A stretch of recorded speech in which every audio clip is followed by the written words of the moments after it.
All right, welcome back. Thirsty Thursday number 54. And we are honored tonight to have one of the best from Baltimore City. And we're not talking about the guy on the bottom this time. Oh, We're talking about Lieutenant no, Darryll Williams. Uh, and we're gonna let Mike and the lieutenant talk about um, all the stuff that he has done in the city. Um, so I'm not going to waste a whole lot more time. Happy St. Patty's Day for the show. It's officially tomorrow, but we're going to celebrate a little tonight. So cheers. cheers. Why is that empty? It's not. It's in there. It's Oh, hard to okay. see. There's ice in there. So I will say before I let those guys take it away and just kind of sit back and enjoy the show that this one, holy cow, we are less than a minute in and we already have close to 30 people watching. So thank you guys for joining us. LT, that has everything to do with who you are and what you've done over your career in Baltimore City. So thank you. Um, Holy cow. This show, particularly over the past week since we posted it, has had a ton of engagement and a ton of reactions and stuff on our social media. It has been shared across our Facebook and social media. So, really looking forward to tonight's show. We're going to have a whole bunch of stuff across the bottom where it says Thirsty Thursday. We're going to get rid of that. And holy cow, the comments are already blowing up. This is awesome. So I'm just gonna sit back, enjoy the show, listen to you guys chat, and flash up some of these comments across the bottom just because they're going to be good stuff all night. So, with that being said, uh, Mike, you want to start us off, and then we'll send it up to the LT and kick this thing off. Yeah, I'll lead it in, man. It, it- so Lieutenant Williams doesn't need an introduction. He's the man, uh, and you know that because he doesn't have to tell anybody about it. Everyone else talks for him. So uh, this guy has had 29 years at one of the busiest engine companies in the country. So, and I want to get specific with that because we throw numbers around all the time, and you read them in Firehouse Magazine and Fire Engineering. But let's get specific with our numbers. When we say one of the busiest firehouses in the country, Engine 14 in Baltimore City averages a fire about every 96 hours. And 50% or better of those fires are their first due and they are first in. So understand those statistics and then apply them to the man sitting at the top of the screen here. He has done 29 years there as a firefighter and as an officer. So he has seen both sides of that cab, the front and the back, and it's just an honor to have somebody like this on this show. So much knowledge over the years. He's seen so many great things and tragedy alike, um, especially recently. And we're honored. I'm excited. There's this is one of those guests that it's very hard to fill these shoes. So um, I'm going to kick it up to you, Lieutenant, and let you introduce yourself for everybody that doesn't know you.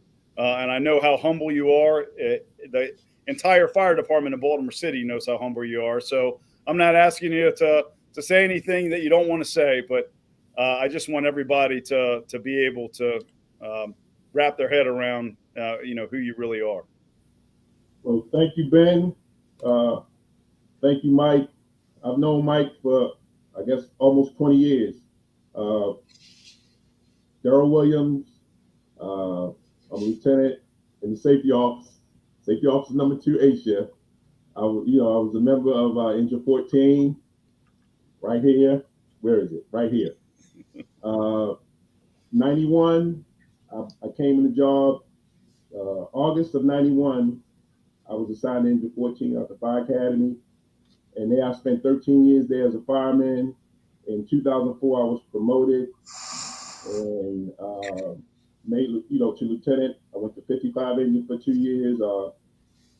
Good group of guys, and at on Bush Street down there, and I was able to make it back to Engine 14. Lieutenant Parker was making captain, and I was able to slide back into 14 Engine, and I spent 16 years there as a lieutenant, and it was an experience. It was tough, demanding. Even times when we had downtime, we always like worship each other and practice with each other and train. So it was a tight knit group there. The firehouse has been around. My gosh, 1888, the year it was built. But when I got there in '91, you had seasoned firemen, just like Captain Feely was the captain there, and it was a tradition. Like the fire department and Baltimore City firemen, we show up, we support each other, no matter what. And in the beginning, you had to earn your stripes, and you just kept your mouth shut. You did your job. Yes sir, no sir. I'll get right on it. That was how I was taught once I got the 14 Engine, and it's been a interesting years in the beginning as a fireman, because you're learning and you're not, say for example, you don't want to disappoint any other people at the firehouse.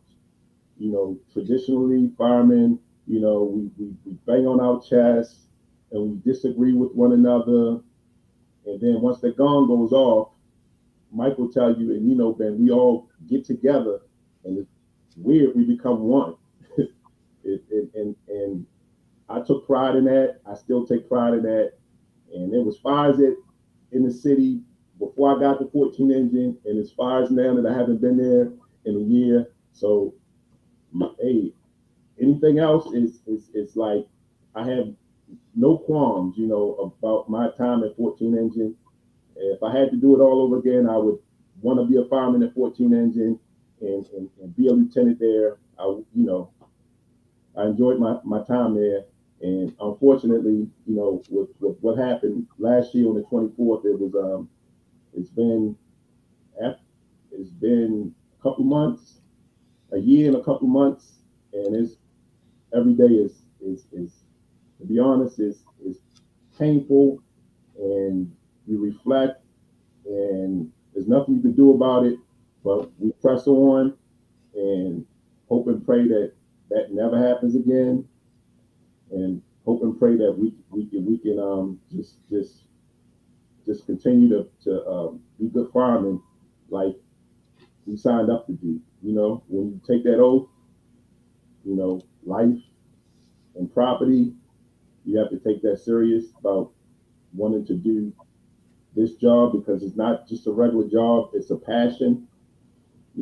It's a passion, and the more passionate you are, 10 times out of 10, the better fireman or firefighter, I should say, you'll be. And I'm gonna piggyback on something you brought up in your introduction there, Lou. For those viewers that don't know, and you said Engine 14. What was the year that was built, Lou? 1888. 1888. So, for those people that don't know, Engine 14 stands alone. It is a traditional, straight out of what you'd see in the movies, two-story single firehouse that is brick and brownstone, and it has the small tile work inside and the poles, and it's everything that you would think when you think of old school cool.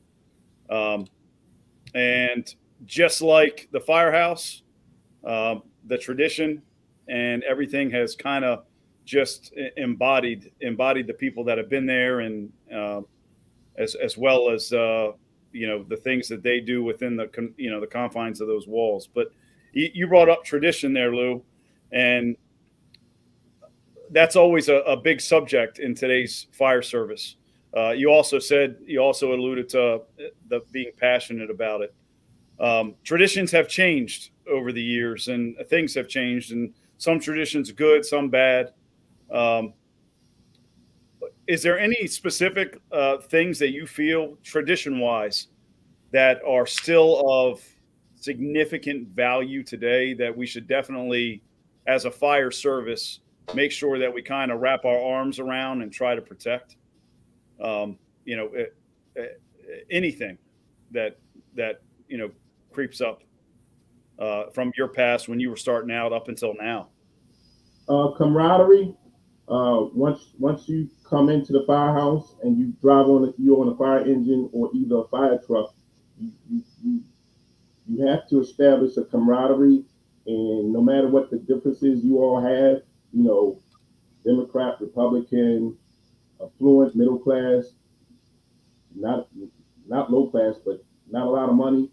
You put all those issues and terminologies and all the boxes that you fit in. You have to put that to the side because that fire doesn't care. When the gong goes off and you're inside that burning building, that fire doesn't care if you loaned your mother $5 or you loaned you co-sign for your uncle. That fire don't give a crap. So you're in there with people that depending on you. If you're on the pipe, you got to put this fire out. You got truckmen waiting, to do that thing. You got your officer behind you, and if you're not moving at a pace, they'll let you know. You got to do better next time. You got to move with a sense of urgency.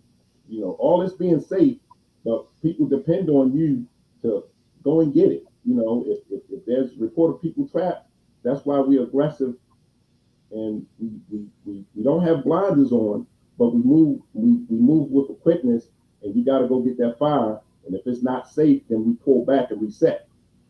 So I guess camaraderie. You may not like the person that's driving you, your PO, but guess what? He got to give you water, or she has to give you water. And they're going to give you water. And what you going to do with it when you have it? There's no cameras. It won't be any reporters. It's not glory because it's 2:00 in the morning, 20 degrees out, and the house is on fire. And it's just, 4 engines, 2 trucks, and a chief. And we trying to go in there and extinguish this fire, get this person out. That's what we do. And if you want to be rich, this ain't the job for you. You won't be rich. If you want to be a celebrity, nobody cares about firemen until their house is on fire. So, it's a passion. It's a drive. It's what you wanted to do, Mike, when you were a kid, and Ben as well.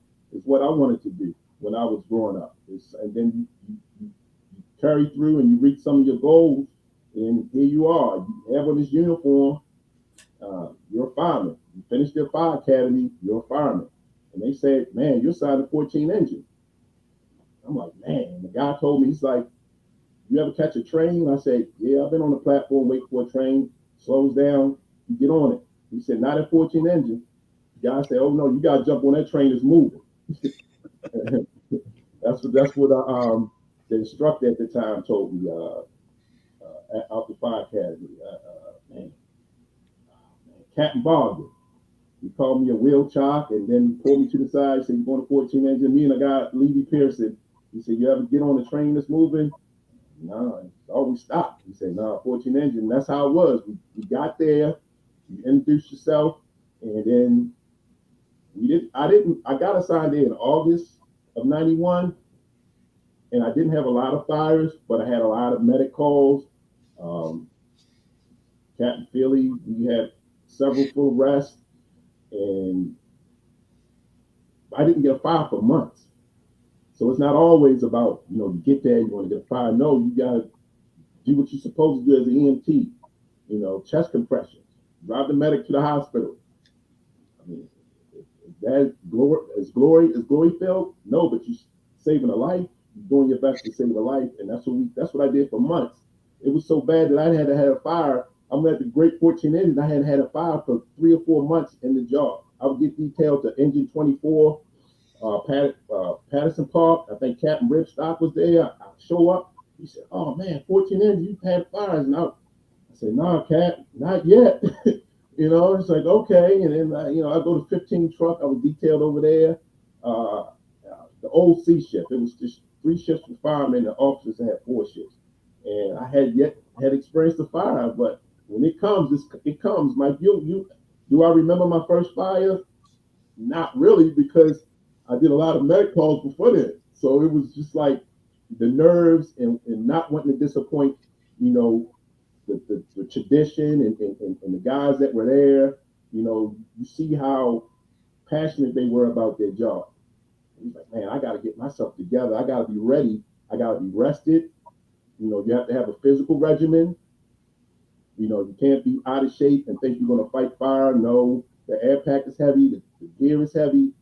You're going to put it on so many times that it becomes your second skin. So it's I say camaraderie, and you fit in, and then you go from there. You become a unit. You become, like I said, you become as one, and you don't want to be a weak link. Don't want to be a weak link, because the people depend on us. They call us when stuff is bad. They don't call us when we only get called when crap is bad. Right. You got to be able to fix the situation, and that's what we do. That's what all of us. That's what we do for a living. That's what we signed up for. And don't complain if they call you every hour or every 15 minutes.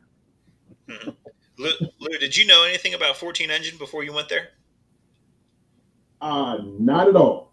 I grew up maybe 12 blocks from 14 engine. I was 6 blocks from the closest firehouse, which is 36 engine, around the corner from where I live. So I knew all about 36 engine.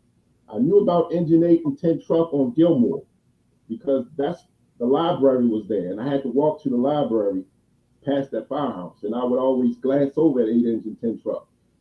But when they said you're assigned to 14 engine, I said, there's no firehouse on Holland Street, and in the middle of the block, there was the firehouse. I got assigned there, and I'm like, I'll be darned. So I absolutely knew nothing about engine 14. I knew about a couple fire companies, and then, voila, they assigned me to 14 engine, myself and Levy Pearson. So yeah, I didn't know.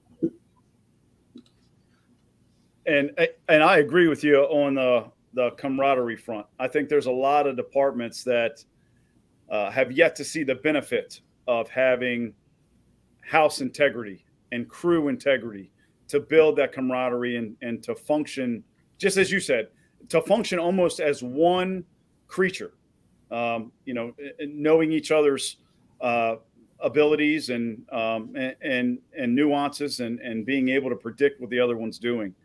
That leads me into something that I wanted to get your opinion on, because a lot of people that I'm sure are watching right now, coming from a standpoint of, such a decorated officer on an engine company, what do you think is the best attributes for a pipeman or a nozzle, a nozzleman, that nozzle firefighter? What do you think are the characteristics of producing, a top-notch person to be on the end of that pipe? You need to initially no fear, tentative. You initially no. You need experience, Mike. You need like muscle memory. You need to do it. Whether you start off with a small one-room fire in content, fully involved dwelling where it takes several pipemen. You need to be, I guess,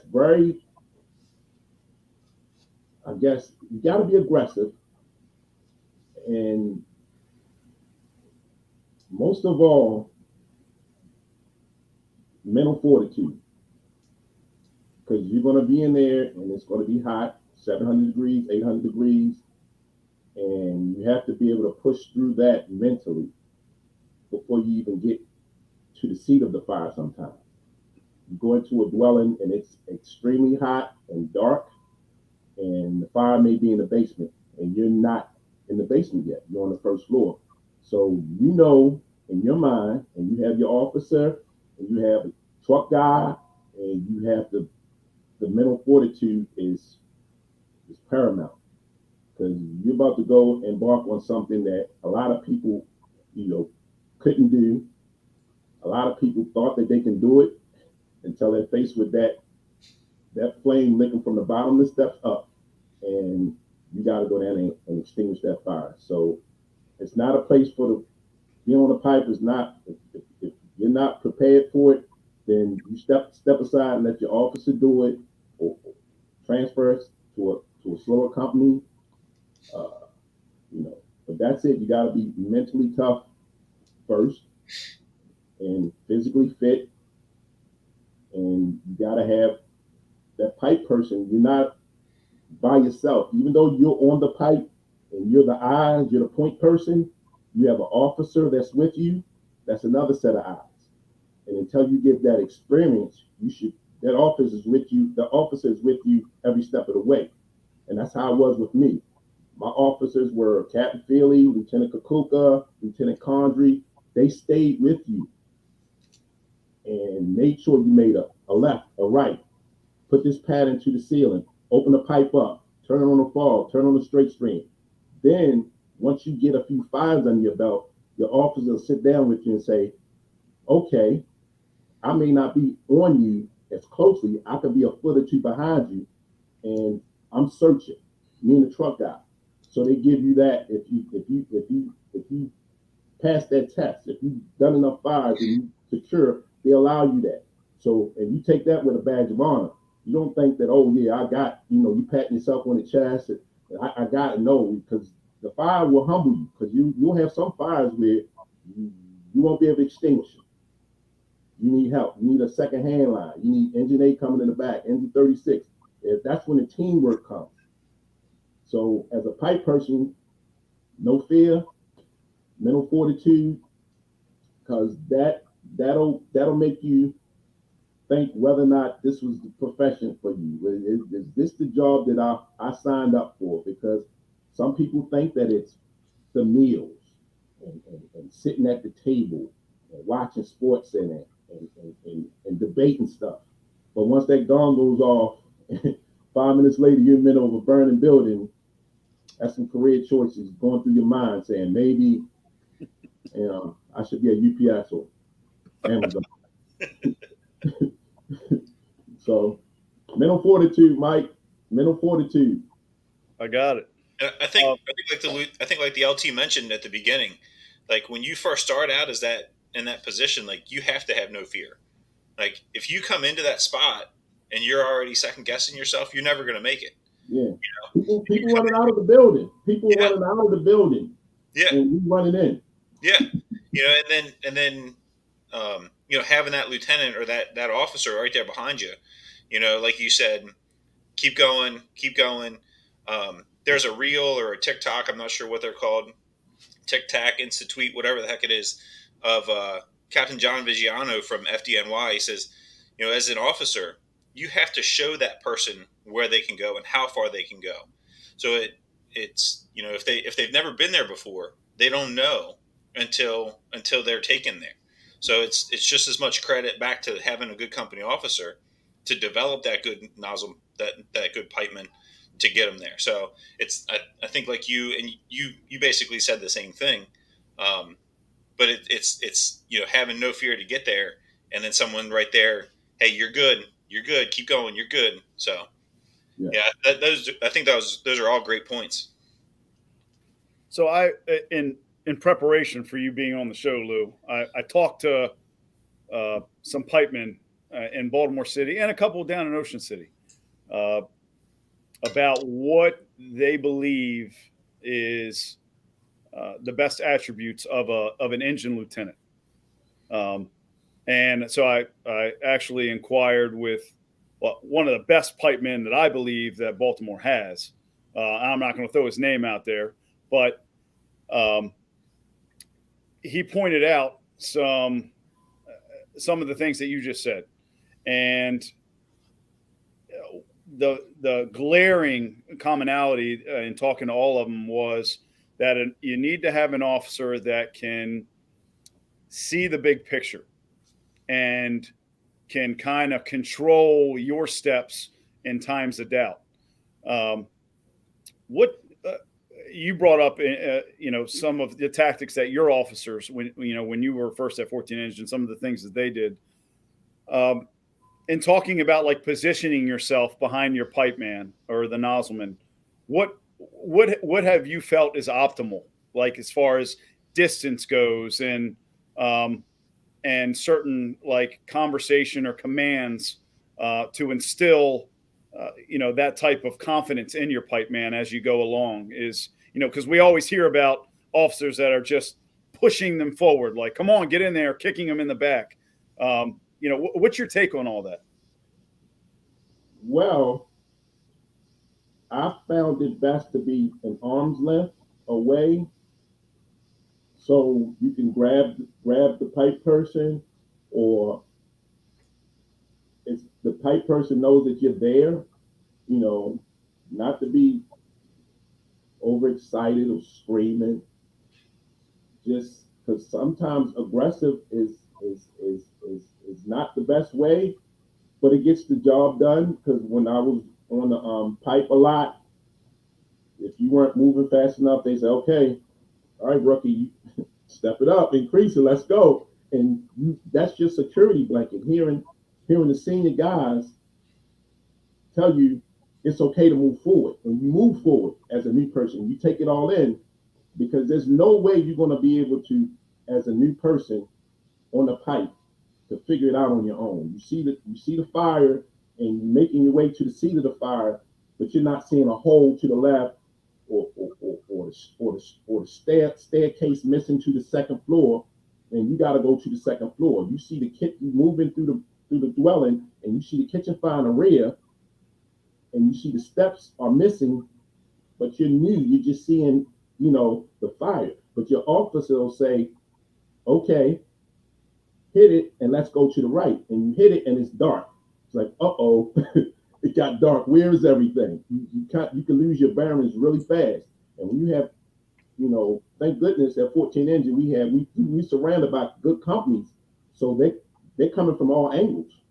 So now you're in there, and they're waiting for you to make a move. You don't remember where the steps were? You got to have a photographic memory and take a quick picture of this place that's lit off and well lit, because once you hit that flame with the hose and water, it's dark. And you have furniture. Like I said, you could have a hole in the floor. You got to remember where that hole was. You got to remember where the staircase was. You don't want to make a left turn, and you're in a closet now. So that's where there's no way a new pipe person can get all of that at once. It comes with experience. It comes with fires in these vacants. It comes with fires in occupied dwellings. It comes from warehouse fires. It comes from medic calls where fires is kept. That's where the guys at 14 Engine, we learned the layout of these houses on the 25 medic calls we take a shift. We go into these houses and we take a look around. Just like, okay, all right, staircase on the left, staircase on the right. And you remember that because every layout is different. But if you get a fire in the house 2 weeks later, you're like, oh, I was in here on a medic call, and this, that, and the other. So there's a lot of things that you do when you're not fighting fire that helps you when you fight a fire. Everything, the planning, the execution, the layout. Walk around the house. We would walk around the houses at the medic call. We go around the rear of all these houses, and we did that consistently. We didn't stop, whether it be 1 o'clock in the afternoon, 1 o'clock in the morning. Wait for a medic. This is the plug. This is the hydrant. You're trying to hone your craft. You're trying to, as Bobby Guy would say, shave a second off a second. We do those things. He learned from Sam Darby to be aggressive and be smart, and it's a tradition. And sometimes you don't know who said it or why they said it, but it works, and it makes you better. It makes your team better, and you feel like you have it figured out. I got this. I'm gonna do my best because I know where this plug is. When the address comes out and that gong goes, I know where this plug is. I know where this house is. and you feel good because once you get there and it's a success. You extinguish the fire, no injuries to civilians, no injuries to firefighters. Job mission complete for that one time, and that's just one time. And you can't say, "Oh, we had one fire today and we extinguished it and nobody was injured and that's it." No, that's not it. You may have another fire. You have 22 hours to go. You have another 5 years or 20 years or 25 years. So we're never done. You're never finished. It's never quote unquote the end of the day, because it's the end of the day for us, Mike, when it's A shift, but B shift's coming. So it's the start of the day for them. It's the end of the day for us. And right now, they probably somewhere fighting a fire as we speak. You know what I'm saying? So that's how it is, and that's how you think, and that'll keep the tradition. That's all it is. Trying to not disappoint the people that came before us, the people that's working now, and the people that's working, in the future. I love it, man. I hope people that are listening are feeling what you're putting off with the passion of this job, even after 30 plus years at such a busy company. And it's still just, I mean, it radiates off you, man. And I know how aggressive those companies are around you over there at 14. How many times with a new pipe person have you and viewers can't tell your build from this show, obviously, but Lieutenant Williams is a pretty big dude. I first ran into him over and over again in the gym.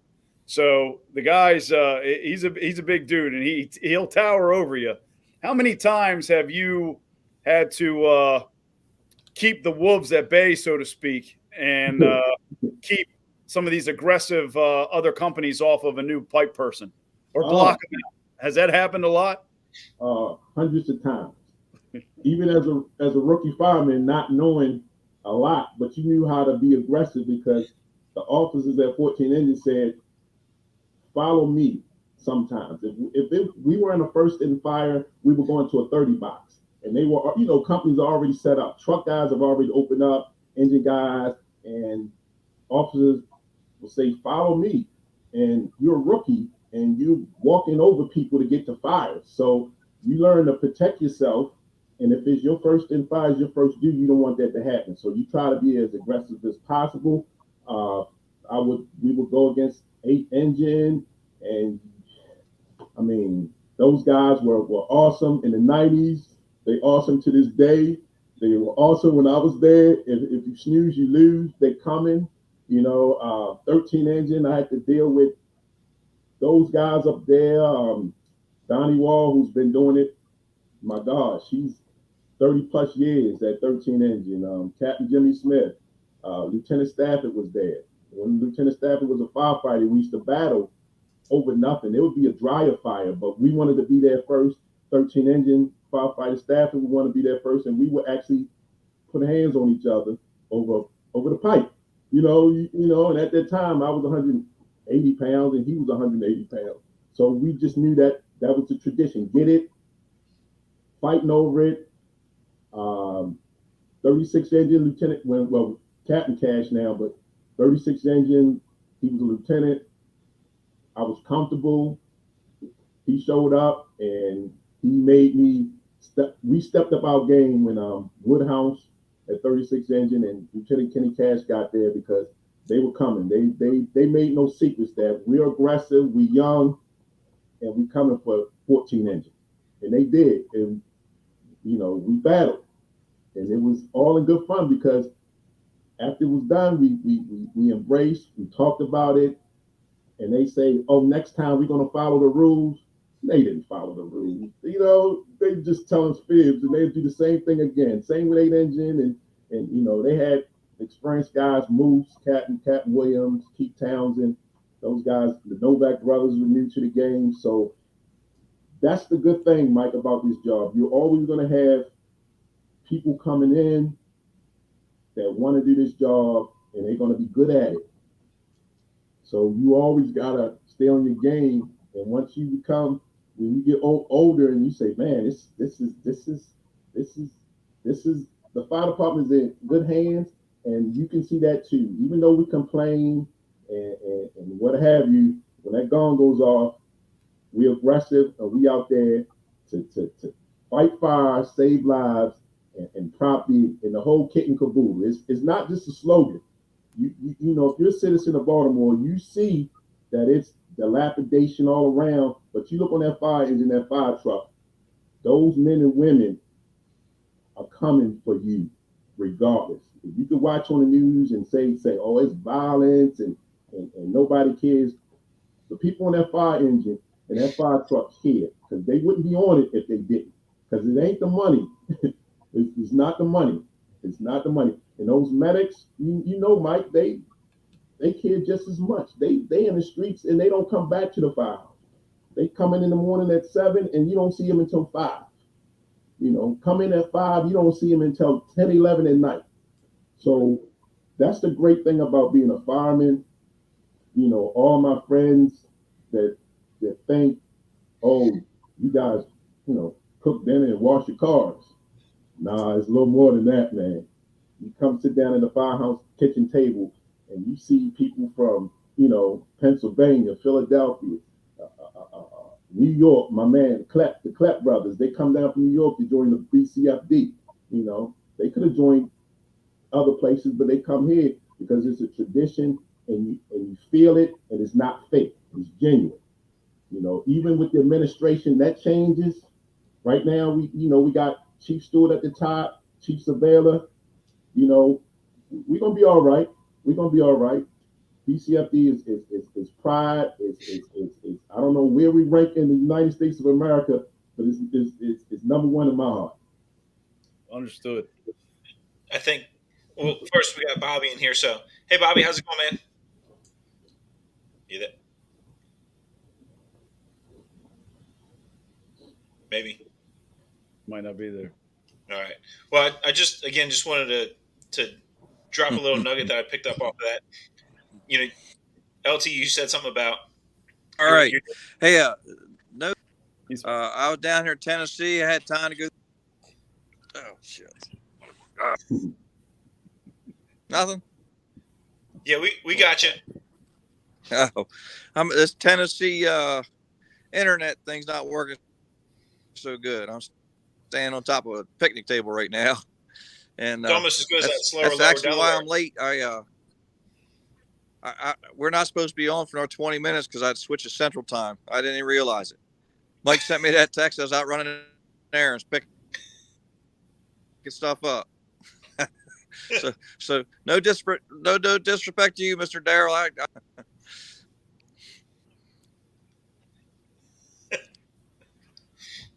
I just, you know, the LT was saying 1 o'clock in the afternoon, 1 o'clock in the morning. You know, you guys on that medic run, you guys going around looking at the rest of the building, you're checking everything out. And that comes from the passion, and it starts with the company officer. It goes to the senior person. It goes to the whole company, and that from company to company is what builds the culture of that department. And that's, you know, you just said everything that makes that department the best. One, we're coming for you, no matter what. Like that's your job. That's what you're going to do.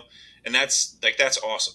You know, like to have a department with a culture and a passion that's the same across the board for the most part. Like there's going to be little pockets here and there, but the passion that's like that is next level, you know, and that's why we have, you know, as many people watching as we do, as many people that were excited for you to come on tonight and for the amazing things that people are saying about you, LT. Like that's the result is the passion, the culture, just the amazing stuff that we're seeing. You know, it's just it all makes sense. So you got you got quite the legacy there, Lieutenant. But I want to ask you this because Bobby is extremely engine savvy. Like he's a tactician on an engine. But of all the fires that you could go to, be it in a 3-story row, a warehouse, you know, a basement fire, a 3rd floor fire, or a single family home, what type of fire or what occupancy type uh, troubles you the most? Is there one in particular that stands out that when you get it, you're like, oh man, it is kind of demoralizing, or what would you say, or is there any? Well, some of the apartments fires that I've been on have been the most taxing because you're going from level to level, staircases. Some of them have the staircases with the landing and then a staircase up. So that requires a team effort, not just one hand line. You know, those are the most taxing. Basement fires are can make you think about your choices. Man, do I really do I really do I really think I'm going to be an asset to the fire department if I keep getting these basement fires? Those basement fires, because like myself, Mike, when you go into some of these houses, there are motorcycles in the kitchen, there's dirt bikes in the basement, and we've been in basement fires myself where you hear stuff. Just it was an explosion, and it was a dirt bike and the gas tank. It's like, oh my goodness. After you put the fire out, you see how deadly that could have been, pretty much how dangerous I say it is. And thank goodness, as a pipe person, I would say basement fires, the 2-story brick dwellings they get so hot, 900 degrees. It's like a blast furnace. It's literally opening up your oven, and it hits you in the face. They're so tight and they're so small, and then you go in the 5th Battalion when you have the framers, and my hat goes off to the 5th Battalion people, because that's an operation where if it's a basement fire, it can end up through the roof. So I'm gonna say basement fires for a pipe person, and as an officer, apartment fires are just as taxing, because you have to have a bigger perspective. Your leadoff person needs to grab a line now instead of coming in and backing you up per se. I've had a apartment fire with Engine 8. We were there as my 14-inch Engine 8, Cap Williams from Engine 8, and Keith Townsend and Scott Novak. They were on a pipe, and it took all of us, all hands, to put this fire out, and we managed, but it was tough. It was tough. You go through a bottle or two, and you just go on what it is that you can what that people are depending on you.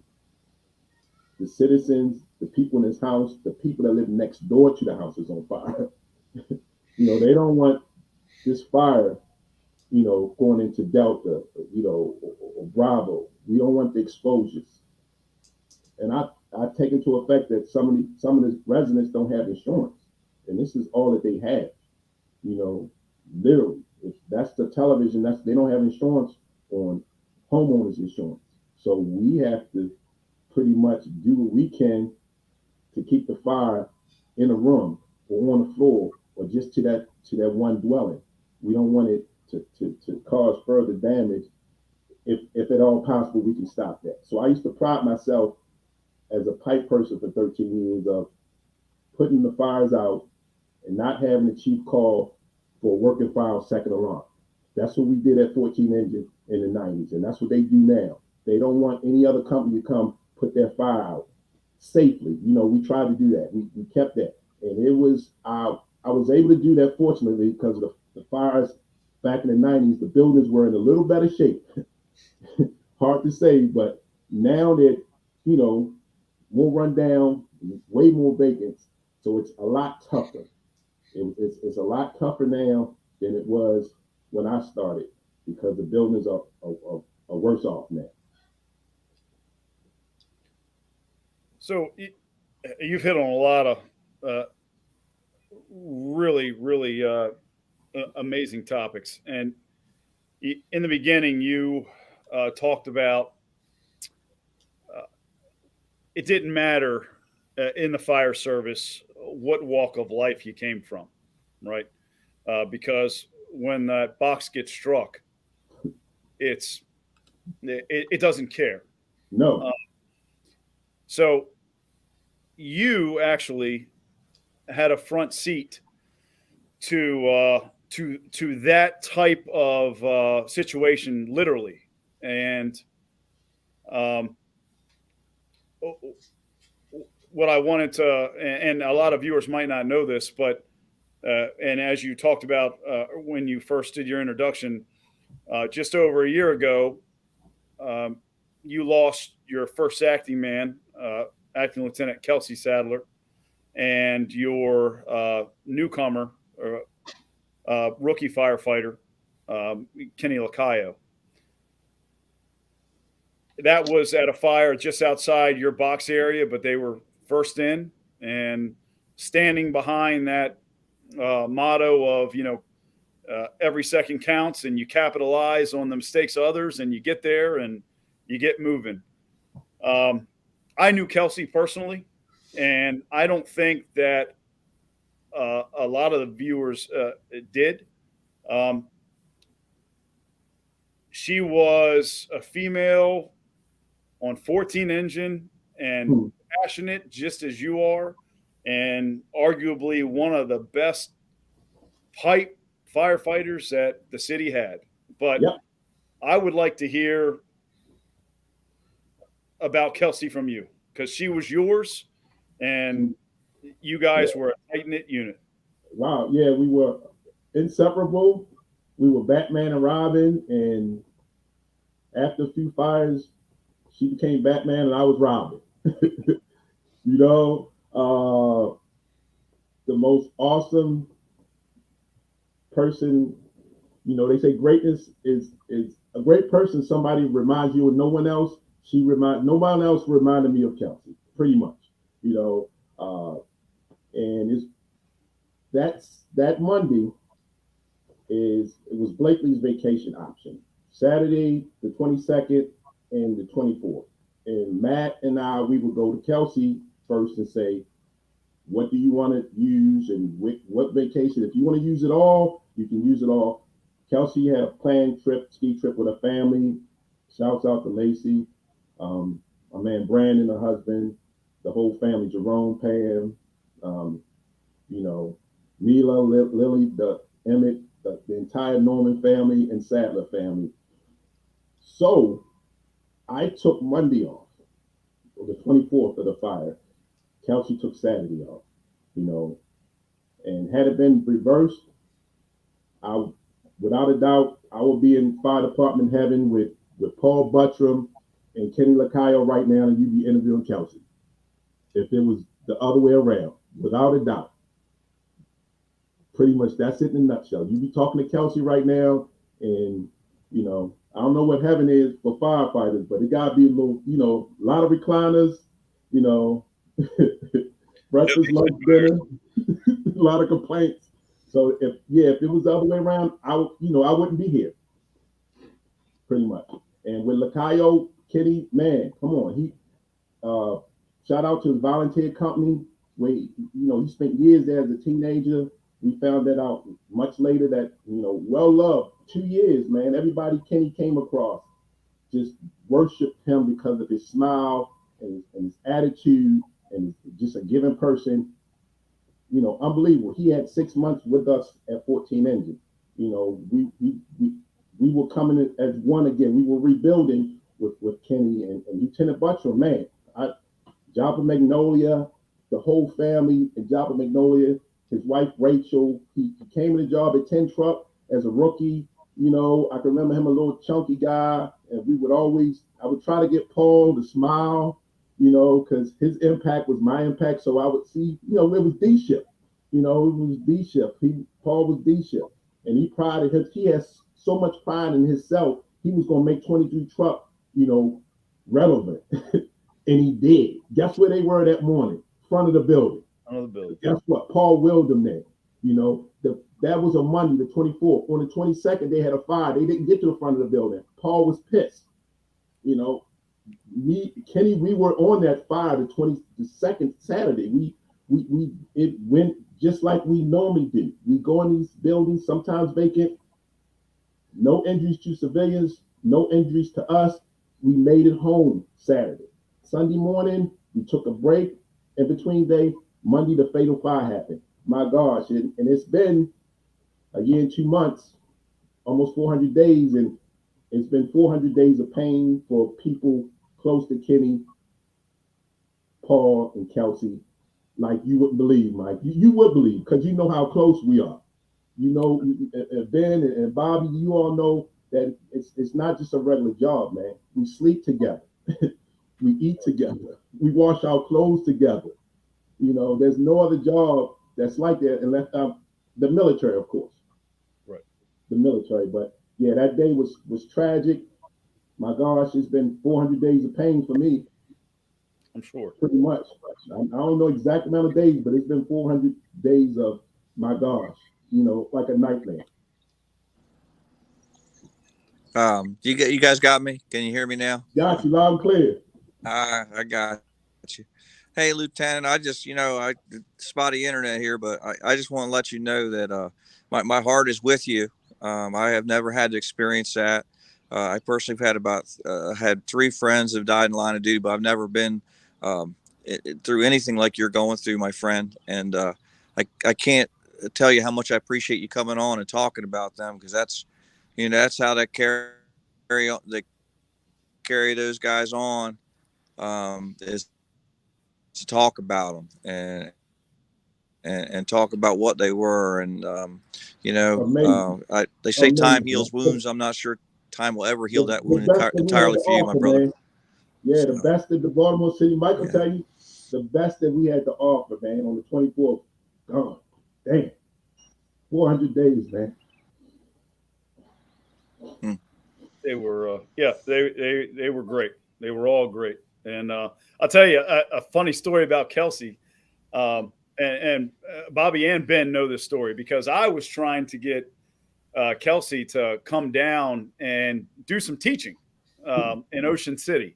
I wanted to get her down here because I knew that the minute she walked into the room, people were going to just kind of sit there and say, "What is this?" Here's a female firefighter from the busiest fire service engine in Baltimore City, and Kelsey was just adamant about not doing it. She was not going to get in front of people. She was not going to talk to people. She did not want it. And it would have been the same if I had asked her to come over to the east side of Baltimore and do some instruction, because I can't tell you how many times we asked Kelsey to do something, or man. We see Kelsey on the fire ground, and that's not Kelsey's MO. Mike, you know that, man. For 13 years, man, that's not an MO, man. That's I know. No. She wouldn't even talk to an East Sider. She wouldn't talk to you if you weren't in her battalion. It was crazy. Yeah, but that was the pride that she had for the job, man. Pride. It was awesome. Awesome, man. It was same awesome. with Mikayo and Paul, man. They you say, man. It's been tough, but you know what? Kenny know that he was doing what he wanted to do. Kelsey was damn sure doing what she wanted to do, and we were each other's safety net. For years, man. It's like, no, that's in the back of our mind. That's never going to happen. So now the friends, man, the family, that's who my heart goes out to every day, man. Every day. It's a list, Mike, and I'm glad that it's people that appreciate Paul, Kelsey, and Kenny. And that's all I have to say about that, man.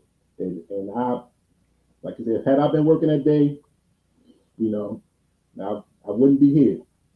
I wouldn't be here. Talk to Kelsey, and can't forget about John McMaster, because he's here and he's dealing with some issues, some health issues, and the mental aspect of being here as well. Good man, the best. He's one of us. He's part of that group that we call firemen. Firemen and firefighters. hey, Well, I'll tell you, Lou. And talking about appreciation, I can't convey to you how much I appreciate you being on here tonight and sharing not only the stories but the knowledge, man. And you know, we talked about your legacy, and you didn't even know that you wrote it. It's just who you are. yeah, I had no idea. I had to call Matt Blakely to find out how many runs we average a year. I didn't, we just show up. Right. And we said they had 5,000 runs last year. I'm like, good gracious, that's a lot. We just show up. And, I was surrounded by good people when I came in, and I just wanted to continue that tradition of 14 engine, the 3rd Battalion. My chief was Chief Huffman, who was a member of 14 engine. He's on my Mount Rushmore, man. I call him my uncle. That's how relationships we have with people, and it just goes on. To my chief before I left was Chief Hudson, cool dude. Met Chief Fan, and all these people are just like, just awesome people, and I wouldn't change a thing except for that dreadful January 24th, man. That was, the inherent dangers of this job just out of nowhere, man. Well, again, Lou, I can't say enough about it, but I really appreciate you being on here and talking about all this stuff. And I hope that the people listening learn something tonight, because I don't know how you could tune into this and not walk away with a suitcase full of knowledge. And that's what you bring to it, man. So, I know you're in the safety office now. It's a little bit different, but yes. 30, almost 30 years at Engine 14, you earned whatever you want to do from here. You've earned that. Okay. All right, Brother Wood. Brother Mike, I like that. I think this is just a setup for a second edition. Right. Hey, I'm coming on, and hopefully Mike don't have me pay for dinner Sunday when we go back to work. Sunday and Tuesday, maybe he'll be like, look, that ain't happening. I still got to pay my $20. Hey, Mike, I'm chipping in. I got him covered. I'll still have to pay then. $20? What kind of dinner you having, Lieutenant? Man. Go ahead, Mike. You can tell him. It's only 10. And breakfast.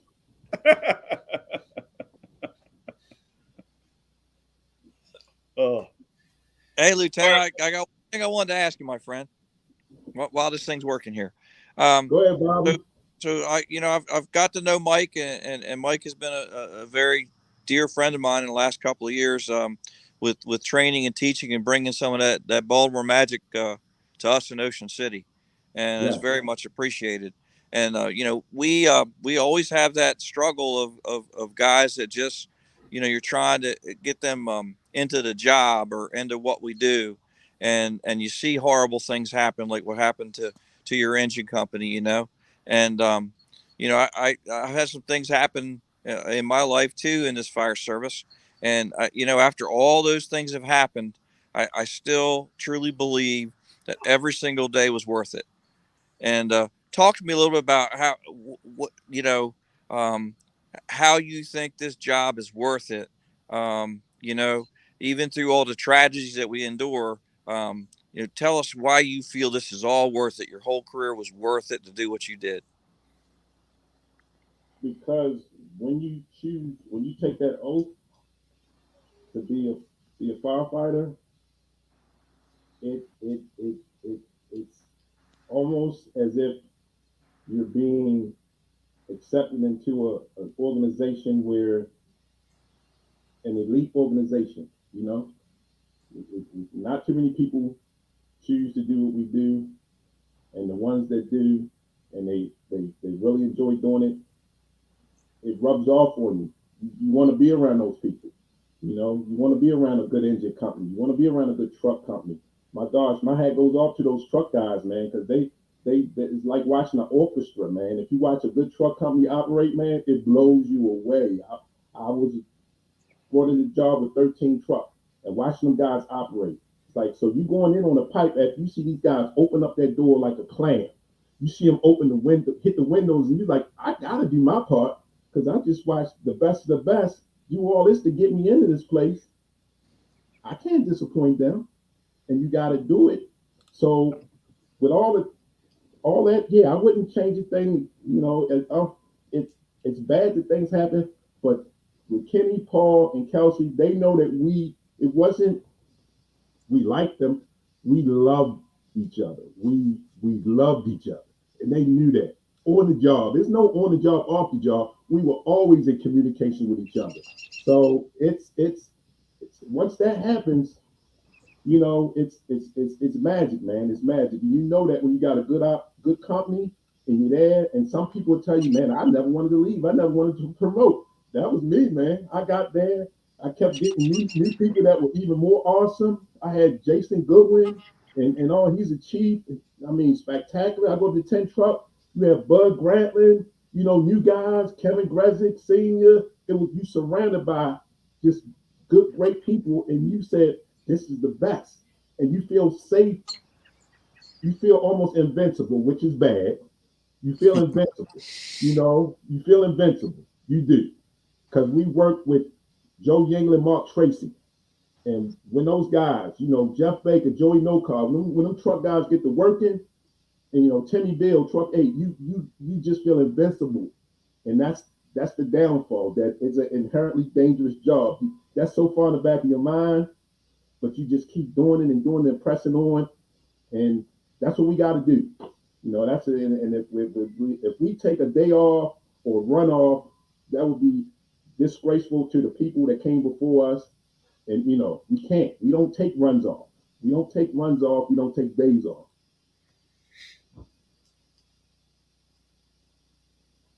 I don't think anybody's going to top that. Yeah. I'm gonna jump in, and we're like Mike said, I don't know how you top that, so we're gonna go ahead and wrap it up. Like I said, this is I think that the first of a mini series or a second. Like there's gonna be, we're getting Lieutenant Williams to come back on another time and join us again. There you go. This was awesome. With that being said, we're gonna kick it around the horn. Actually, we're just gonna go down to Mike because Bobby had his, and you never know with this Tennessee Wi-Fi how things are going to work down there. But we'll kick it down to Mike to wrap it up, and then up to the LT, and then we'll close it out. So go ahead, Mike. I can't follow anything you said, man. Like you said it all, Lou. All I'm going to do is thank you. Thank you so much for being on here, and thank you for sharing, your knowledge, your stories, and and talking about the good times and the bad times alike. There is nothing. Everyone that tuned in tonight, my God, man, I hope that you are contagious, and I hope to God that it helps spread it out again and kind of re-energizes people, because obviously that is just something that you were born with, and it happens all the time when you're around. And thank you so much. I really appreciate it, man. Thank you, Mike. Thank you, Ben. Thank you, Bobby. Hey, man, I really appreciate coming on here. It's my first time ever. I gotta now that's gonna start. I gotta talk to more people now, man. It's my friends in the job, Charm City Smoke. That's next. My man Ian Horowitz. Gotta shout out to them guys. But hey, thank you so much. It was great being on here. Mike, you the man. Like I said, I met Mike 20 years ago just in the gym, getting it in. It's like BCFD off the job, and he focused, but he wasn't really about conversation. He was about keeping that six pack. Well, yeah, but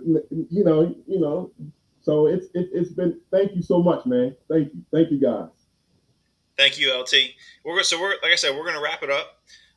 Again, LT, thanks for joining us. Phenomenal show.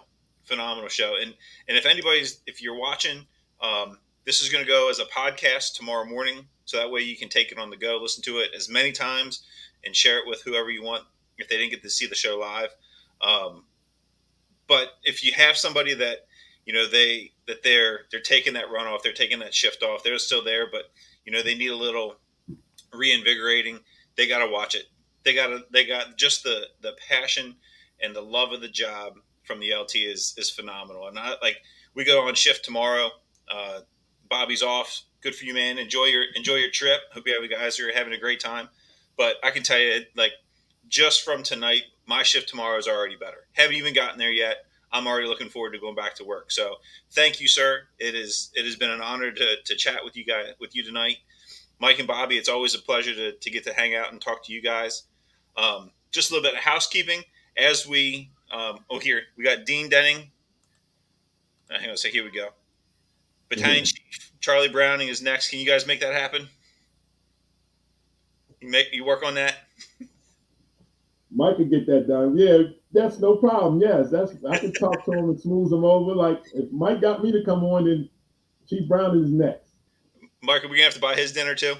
I'm in either way. So 2 weeks from tonight, the 30th of March, we have Chief of Safety from the FDNY, Chief Lieb, coming on. We're going to talk about fires and places of worship. Chief Lieb, if you guys haven't been seeing or watching from the FDNY, when he was in charge of the training academy, put out a ton of great information about stuff that they're running and sharing that information and sharing their experiences with everybody in the fire service. So I'm really looking forward to that show as well. And then into April and into May, I think we've got them scheduled out pretty far. We've got smoke divers, we've got smoke jumpers. We got a great cast coming up. Like I said, we're gonna get the LT back on. We'll reach out and set that up. But we've got a great show tonight. We've got a great lineup coming. So keep in touch, keep watching, and for those that are working, those going on shift, you guys be safe, and we'll see you next time. Cheers. Cheers, fellas. Thanks for joining. Thank you, Lou. Funny, Mike.